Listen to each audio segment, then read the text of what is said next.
In news from Jamaica, less than a week after the Auditor General announced discrepancies in the investment decisions of the National Housing Trust for the last 15 years or so, a new board has been announced for the body. The tenure for the last three-year term board, which was embroiled in the outer many purchase scandal in 2014, expired on April 2, 2015.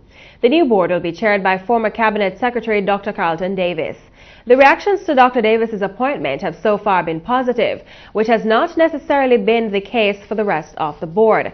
While not having much background on the other board appointees, Chairman of the Private Sector Organization of Jamaica, PSOJ, Mr. William Mafood, says he's quite pleased with Davis's appointment.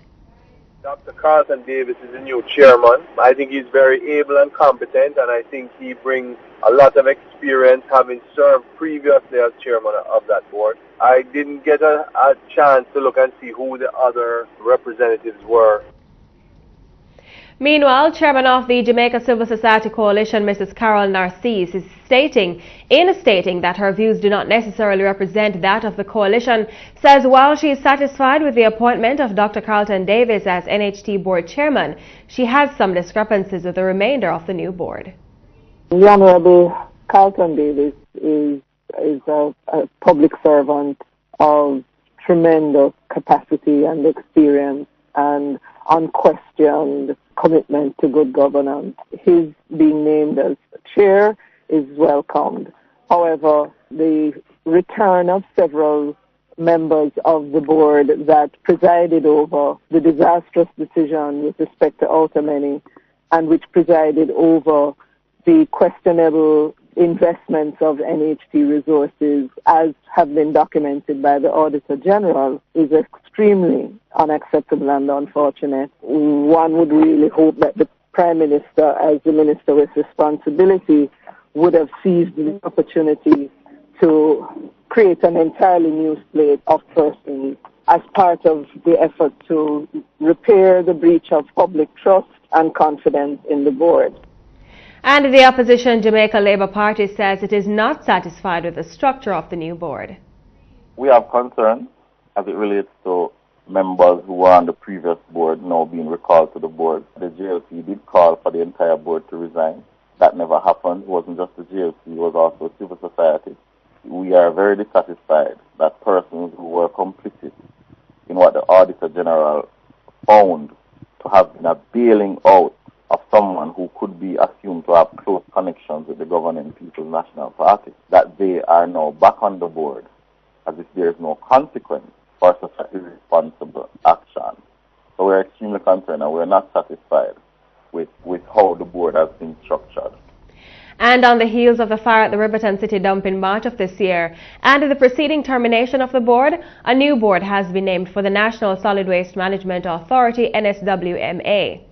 The new 7-member board will be headed by the CEO of the Private Sector Organization of Jamaica, PSOJ, Dennis Chung. Chairman of the PSOJ, William Mafood, says the private sector is quite positive about the potential improvements the new board will have on the efficiency of the NSWMA.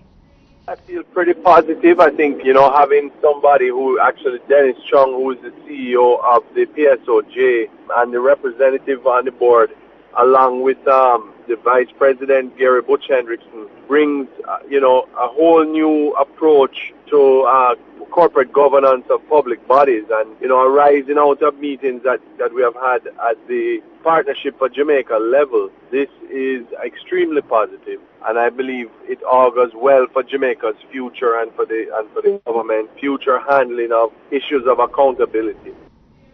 In the meantime, the opposition Jamaica Labour Party, in its response to the appointees of the new board, says it is quite happy with the appointment of Dennis Chung as the chairman of the board, but it has some issues with the other board members. We are happy that members of the private sector, who along with us have had problems with the management, the issue of transparency, the issue of accountability. I know a part of the board, Mr. Dennis Chung, is somebody that nobody can question his integrity. Mr. Hendrickson is the same. However, we are also concerned that there still appears to be the seeping in of politics in the board, and we're still questioning whether there's the intention of the government to put back the former director on the board. These are questions that need to be answered. We are going to watch and have the board do its work. We've heard some very good statements coming from the chairman as it relates to the whole professionalization of the management of the NSWMA. Because in fact, we cannot afford to have another Riverton. The city cannot afford it, the country cannot afford it, and the people cannot afford it. Cause significant disruption in the school system, cause significant disruption in the economy. And up to now, we have not heard from the ministry any proper plan as it relates to what is going to happen to Riverton in the long term. We are looking forward to hearing what the board is going to come to the nation and say once they have done their assessment on the NSWMA.